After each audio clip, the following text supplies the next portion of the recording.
Boo! The coin flip gods have let the Sacramento Kings down. Let's hope their friends, the basketball gods, are a little kinder.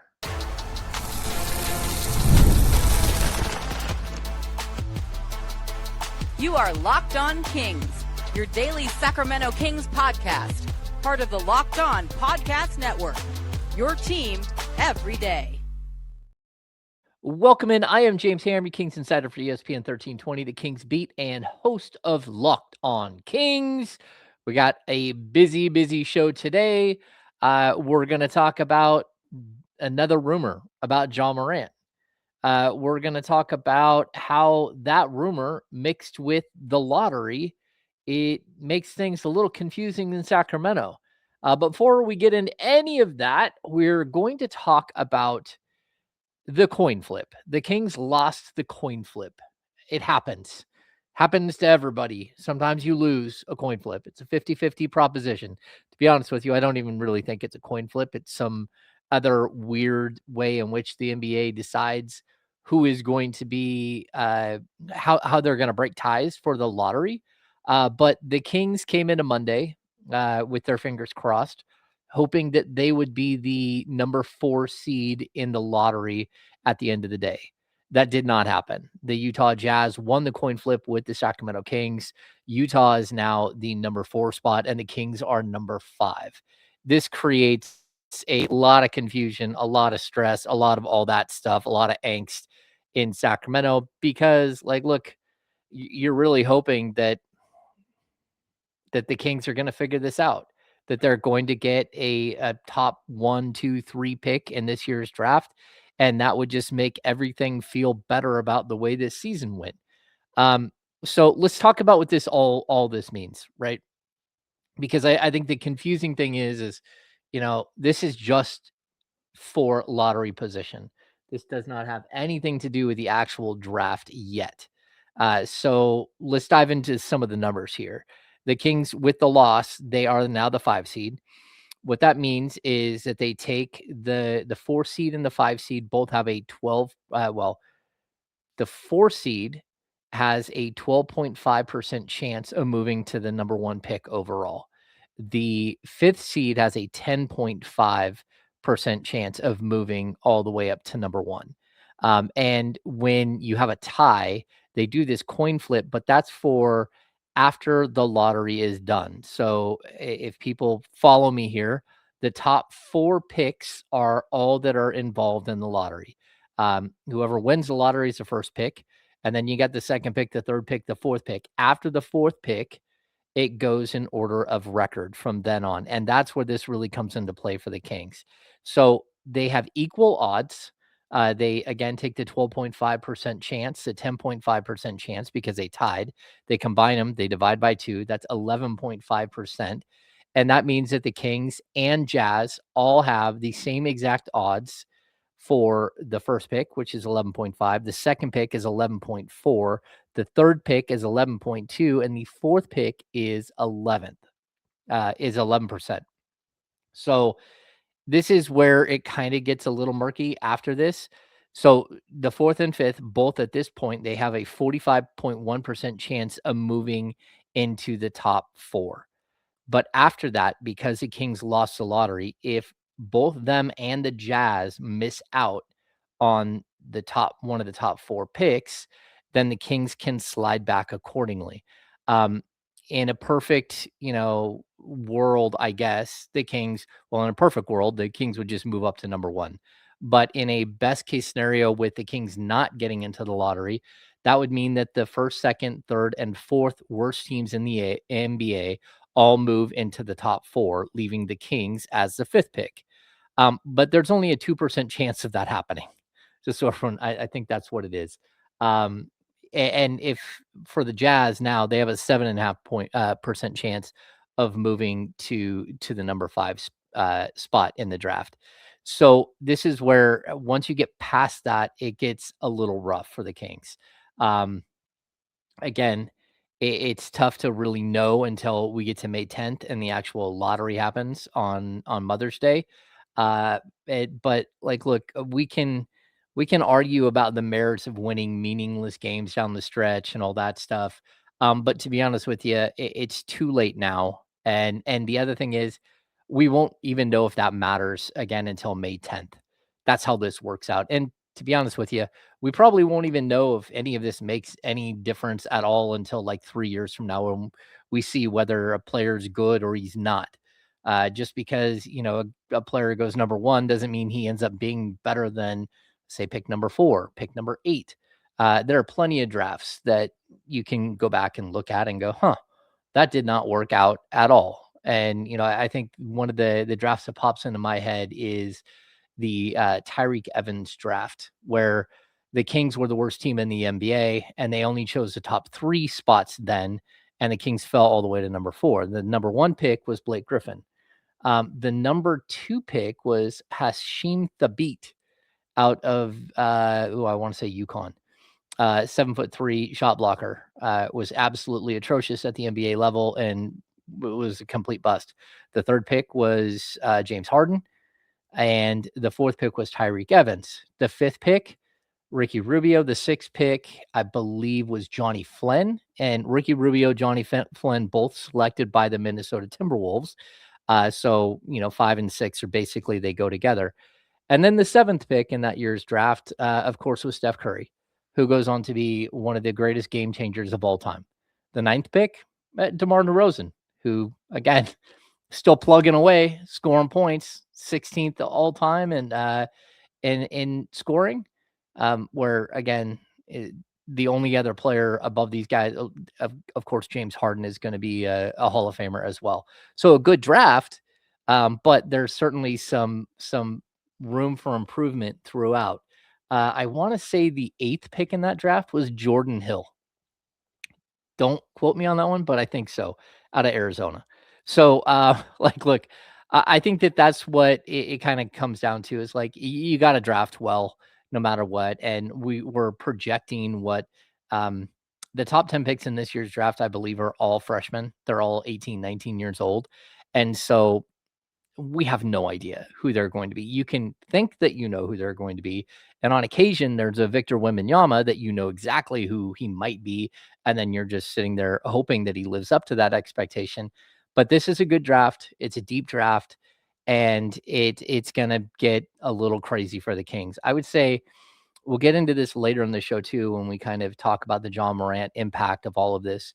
But like, if the Kings fall to 6 or 7, there are still some really, really good prospects at that point. You might have a Kingston Flemings fall to 6 or 7. You might have a Darius Acuff there. Caleb Wilson could fall to that point. Keaton Wegler could be there out of Illinois.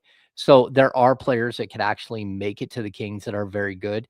If somehow the Kings fall to like 8 or 9, which the possibilities are there, but they're pretty slim, they're still really good players.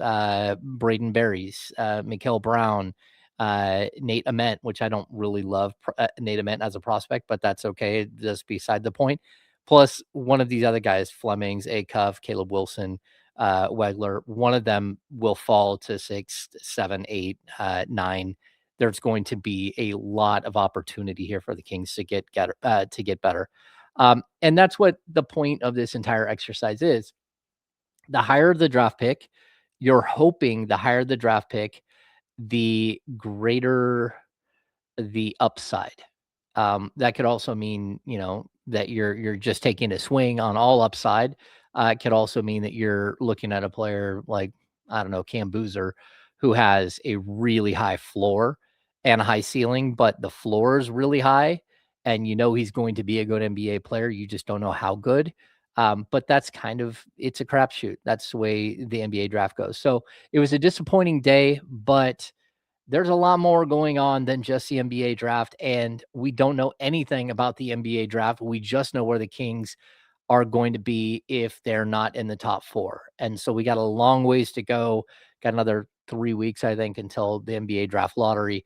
And that's when things are really going to heat up, and we're going to dive super heavy into prospects and all that stuff. We're going to have a ton of prospect workouts here in Sacramento this year, which is really cool. The higher the Kings get in the NBA draft lottery, the more high-end prospects will have come through Sacramento. So that's nice as well. And just a side note, if you lose the coin flip like the Kings just did, you actually they invert it in the second round. So the Kings now have the fourth pick in the second round, which I know isn't a huge thing to celebrate, but it's something, right?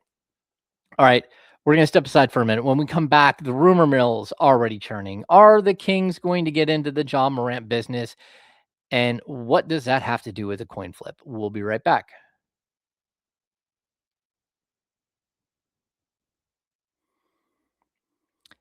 I've got a sweet tooth. If you've got a sweet tooth like I do, you know how tough it is to find that perfect treat without all the sugar. That's why the Fruity Rainbow 5-hour energy shot brings a nostalgic flavor back in a new way. Fruity Rainbow 5-hour energy shots treat your taste buds to an explosion of fruity flavor with a tasty caffeine kick. It's quick, easy. It's an easy way to satisfy that sweet craving while keeping things simple on the go. It's got zero sugar, which is great because it's sweet tooth approved. I also like how convenient it is. It's just a small portable shot that I can grab wherever I want for a little pick me up. It's become my go to when I need something sweet without going overboard. Get candy flavored chaos with Fruity Rainbow 5-hour energy shots available online at 5hourenergy.com or Amazon. All right, Locked On Kings is part of the Locked On Podcast Network, now the number one sports podcast network. Thanks for making us your first listen of the day. If you never miss an episode, it's time to make it official. Join the Locked On Everydayers Club and get ad-free audio, access to our members-only Discord, and more, all built for our most loyal fans. Go to lockedonkings.supercast.com. All right, we got a rumor, and rumors are great, but we'll see how this all plays out. Um, so the latest rumor is, of course, that Ja Morant is going to be available this summer, and the Sacramento Kings are one of the very few on a short list of teams that will be interested. As of right now, according to ESPN's Tim McMahon, it looks like the Kings and Phoenix Suns might be two of the teams that are interested. Again, this could get bigger, but sort of the prevailing thing is here with Ja Morant that it doesn't really matter how many teams are involved. That the Grizzlies are probably going to be sifting through what's the not worst offer, not what's the best offer. They're not going to get a lot for Ja Morant, and there's a lot of reasons for that. But it's one of those things that like after 7 seasons in Memphis, the writing has been on the wall for a while. Look, I think if you read the Tim McMahon article, he talks about how Ja Morant feels ostracized by his teammates in the franchise. It's gone past a breaking point, and everyone is kind of looking for a new way to go here. The question is whether the Kings should get into the Ja Morant business. And look, honestly, it's not an easy question. This is probably one of the most complex players in the league. He's not just a cut and dry great basketball player, and you got to have him. He is a great basketball player, but he also has a whole lot of baggage. We have multiple suspensions for flashing guns or doing silly things with his hands, and like shooting in the air after getting in trouble for gun situations. You're hoping that he's grown out of some of that. His injury history is huge. This season alone, I think he only played 20 games for the Grizzlies. They did shut him down early and just kind of say, "Hey, we're not going to play him." And that's, again, tanking ran like all over the place this season. It was very difficult to get a read on who's healthy and who's not, what injuries are real and what's not. But sort of the questions that I have is, you know, what exactly is Scott Perry has these 6 pillars, and he's gonna have to make a decision here whether he thinks his 6 pillars are strong enough to support a player like Ja Morant. And what that would mean is you're choosing talent over logic. And the logic is going to tell you that if he's having issues in Memphis, there's a good chance he's going to have issues in Sacramento. There's also this other side of Ja Morant that is he is a phenomenal basketball player, and when he's healthy, one of the best point guards in the league, one of the most dynamic players in the league, and a complete fan favorite. So I just want to go through Scott's 6 pillars, which are competitive, tough, team-oriented, accountable, disciplined, and professional. I'm gonna tell you that competitive, like Ja Morant's ultra competitive. Tough, I even despite the injuries, he's had plenty of injuries, he's actually really tough. He's fearless, he goes right at the rim, all that stuff. Um, Team-oriented, if you look at the numbers and the way that the team plays when he is healthy, it tells you that when he's actually on the court, he is team-oriented, whether you wanna include his off-court stuff and saying, well, if he was really team-oriented, he probably would actually be there for his teammates as opposed to getting suspended or, whatever, right? So those are the first 3 pillars. But then once we get past that, um, accountable, disciplined, and professional. I think there's an accountability issue here. I think there is a discipline issue, clearly, which maybe he grows out of, maybe he doesn't. And then the professional issue, that also is a problem. So if Scott Perry is going to bring a player like this in, he better have a plan for it, and Doug Christie better have a plan for it. And it's not just about X's and O's; it's creating an environment where Ja Morant can succeed, where it clearly in Memphis, it got to a point where he could not succeed. Again, this is still a very, very high level player, and he's a high level player that's in major need of a change of scenery. He's 26 years old. He'll be 27 in August. Again, the sideshow needs to stop. All the other stuff needs to stop. But there's also this other thing about his contract, and I just want to go through the specifics of his contract really quick. He has 2 years left, and they're both fully guaranteed, and there are no options. So no team option and no player option. I'm surprised that there's no player option. Typically with a contract like this, there is a player option for the final year. He's owed $42.2 million next year and $44.9 million the year after that.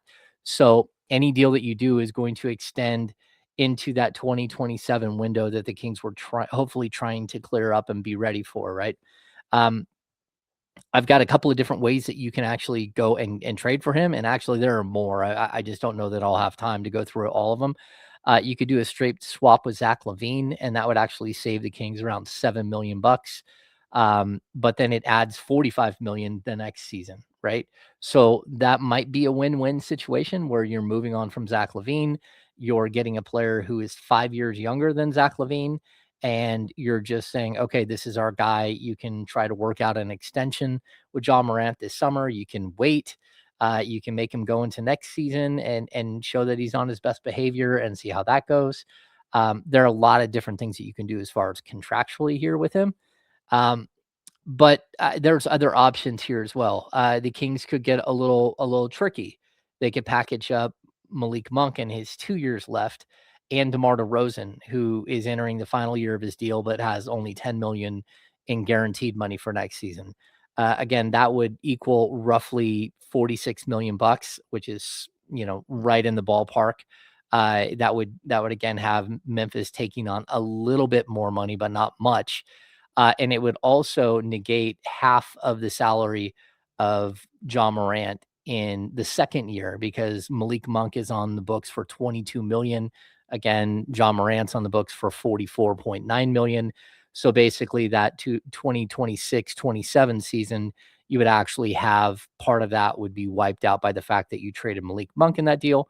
You could also get crafty with a couple other ways that you could do this. You could, again, DeAndre Hunter hasn't played a lot for the Kings because once they traded for him, he got the eye injury. So you could package him with a Malik Monk, him with a DeMar DeRozan, or you could do a smaller contracts to go with that. There are a lot of different ways in which the Kings could get to that money. During the season, I know for sure that the Kings did have a conversation with the Memphis Grizzlies about Ja Morant, and there was a sticking point. The Kings wanted draft capital included. They weren't just going to trade Zach LaVine straight across. They wanted Zach LaVine and draft capital. And that's one of the things I want to point out. If you did this deal, it would be because you have a major position of need, and that is the point guard spot. And if you're removing Zach LaVine for him, it would be sort of resetting and going back and doing something similar to what you had before, which was De'Aaron Fox. So again, I'm not going to, I don't know if this is going to work out or not. We're still a long ways away, and we'll get into that a little bit in the next block about sort of the decisions that have to be made between now and then. Before we step aside, I want to read what Tim McMahon said about this, which is league sources told ESPN that Kleiman, which is the general manager, is engaged in preliminary conversations about Morant trades with several teams, but none of those discussions progressed. The star-starved Sacramento Kings even asked the Grizzlies to incentivize a deal by including a first-round draft compensation with Morant, sources say, which I have heard as well. That quickly ended those talks between the two teams. Sources familiar with the Kings' thinking say that Sacramento could circle back to Morant if it does not land a lead guard with a lottery pick in this year's draft. Several executives from other teams polled by ESPN believe the Grizzlies should have better luck finding a destination for Morant this summer, with a caveat that Memphis shouldn't expect to get much back in return. It's a lot of craziness. All right. This all leads us to our final topic, which is we're going to tie the NBA draft lottery and the potential of addition of Ja Morant and see if we can make sense of all of it. All right, we'll be back in just a minute.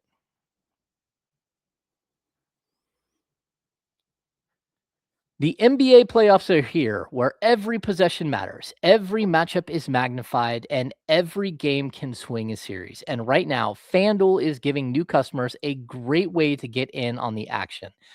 Here's what I like about it. You can bet just $5 and get $250 in bonus bets if your first bet wins. The app makes it easy to follow the action with player stats, trends, and matchups all in one place. And during the playoffs, that extra insight really matters when you're looking at stars, role players, and key moments. It just makes the entire playoff experience way more engaging from start to finish. Head to FanDuel.com to get started. FanDuel, play your game.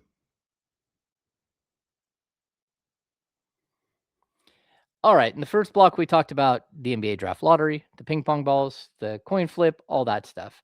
In the second block, we talked about Ja Morant. And all of this leads us to the biggest issue facing the Kings. How do you add talent? How do you add positions of need? Which, of course, the Kings have a massive position of need at the point guard position. You can even say they might have a position of need at the shooting guard spot as well. Depends on what happens with Zach LaVine and whether the team is comfortable with Nate Clifford moving forward as your starting shooting guard. And then on top of all of that, the Kings have to mine through this crazy field that is the salary cap, because look, this is crazy. The Kings salary cap figures are not good. We've talked about this a bunch lately. 175, 176 million right now. And that's without any money that you're sending to DeMar DeRozan, whether it's 10 million or just paying him his $25 million salary. It's without Russell Westbrook. It's without your first round pick. It's without Precious Achiuwa. It's without Doug McDermott. It's without anything, realistically. There's a good chance that this team will be I don't think that they will get to a point where they're actually going to be a tax-paying team, because Scott Perry doesn't believe in that, and Vivek Ranadive has not been a tax-paying owner since he bought the team 13 years ago. So it's tough to see that, which is why I kind of brought up before that if I were to make a perfect deal for this, it might not be Zach LaVine straight across. It might be that Malik Monk trade, or again, you could do something like DeMar DeRozan and DeAndre Hunter, right? And then that way you could still buy out and stretch provision Zach LaVine, and you can continue to morph this roster throughout the offseason. So there's a lot of different things that could happen here. Scott Perry, he has a crazy full plate, and taking on Ja Morant, man, when you have a plate that's this full, that could prove disastrous, right? And the line that really stuck out to me from from the ESPN piece was sources familiar with the Kings' thinking say that Sacramento could circle back to Morant if it does not land a lead guard with its lottery pick in the draft. So here's how I'm going to tie this all together. If the Kings stay, let's say the Kings draft 5, 6, 7, and even 8 in the draft. I don't think that there's a way to go out and get Ja Morant, because I do believe if you're in that range of this year's draft, you're probably just going to draft a point guard yourself, and then maybe you bring back Russell Westbrook to work as a mentor, right? If you jump up to the number 1 pick, I almost guarantee you the Kings are going to take AJ DeBonsa, which will again fill a forward position, and then you have to deal with what you're going to do with your forwards. Is DeBonsa starting with Keegan Murray? Is he going to come off the bench? Is DeAndre Hunter still going to be needed? There's a bunch of question marks that would happen if you got the first overall pick. If you got the second pick, Darren Peterson's really enticing, but again, you wouldn't need a Darren Peterson and a Ja Morant. Now, if it gets to Boozer at number 3 or Caleb Wilson, who should go 3 or 4, that's where, again, to me, it starts to get really interesting, because if you can land one of those guys, let's say you get the number 1 pick and you get AJ DeBonsa, now you still need that point guard position filled, which means you might want to be ultra aggressive and go get a guy like Ja Morant. And now you start looking at your roster in a completely different way, because the talent level spikes. Right? So it's nothing against picks 5 through 8. Those players could be great too. But the higher you get in this year's draft, a guy like AJ DeBonsa is going to be a very, very good NBA player. You can see it by the way he plays at the college level, and you can see how his game will translate. So saying all of that, if the Kings could add 2 top tier talents in one swing, that would be amazing. And by that, I mean going out and if you were to land the top pick or the 3rd pick, 4th pick, and you're able to get a top tier talent in the draft, but that it's not a point guard, then that would open the door for potentially going and making a move for Ja Morant. I don't see a way in which you would draft a point guard, and the point guards around, the 5 to 8 range. We're talking Kingston Fleming, Darius Acuff, Braden Berries, Mikhail Brown. There is a ton of point guards in this draft, especially once you get past that top 4. But that it just changes the trajectory of your team. Again, if you're going to draft a young point guard, then you might as well go young all over the place and just reset the roster fully. And you wouldn't go make a trade for a guy like a guy like Morant. So I think it's one of the reasons why the lottery is so incredibly important for the Kings. There is a pathway to build this thing out really quickly. Adding a top 4 pick is one pathway. Adding a talent like Morant would be a second pathway. And if you could merge those 2 pathways, you could really jumpstart everything. Then you start to figure out, what are you going to do with Domantas Sabonis? What are you going to do with Zach LaVine? What did it cost you to get Ja Morant? And what are the other avenues that you have to get better? So there's just a lot of things that could happen here. And I think that, again, I'm not going to say no to any of that stuff. I'm not going to say no to Ja Morant until I know exactly what the pathway is with all of the other avenues that we've discussed today. So the NBA draft lottery, again, it's May 10th. It will clear up a ton of this stuff. It's on Mother's Day. But I think that making any predictions right now would be wild. It would be crazy. There isn't a perfect summer for the Kings. But I do see a way in which, again, landing a top pick, trading for Morant, and then just trying to reset the roster at every step could actually have a really good impact on the franchise and how quickly they can pull themselves out of the situation they're in, where they went 22-60 this season. So lots of interesting stuff to talk about. Again, the Kings did not get lucky in the coin flip. It could mean absolutely nothing that they didn't get lucky in the coin flip. It could also mean that the Utah Jazz will move to the number 1 pick, and everyone will be looking around saying, oh, that could have been the Kings, because they probably would have the same numbers if they were the number 4 pick that the Jazz would have. So tough day a little bit for the Kings, but Again, this is not like an emergency of 4-alarm fire here that they didn't win the NBA draft lottery. It's just another topic of discussion to get us through what will be a very busy summer. All right, thanks for tuning in today to Locked On Kings. We'll be back with more post-mortem as the Kings move into the offseason. Make sure to subscribe to the channel, give us a thumbs up, rating and review wherever you listen to your podcast. And if you never miss an episode, the Everydayer Club is built for you. Get Locked On Kings ad-free, plus a members-only Discord access and more. Head to lockedonkings.supercast.com to join the club. For those of you on video, we will send you to the first ever 24/7 National NBA YouTube channel. On audio, make sure to make your second listen of the day NBA game night on Locked On NBA. Thanks for tuning in. We'll see you tomorrow.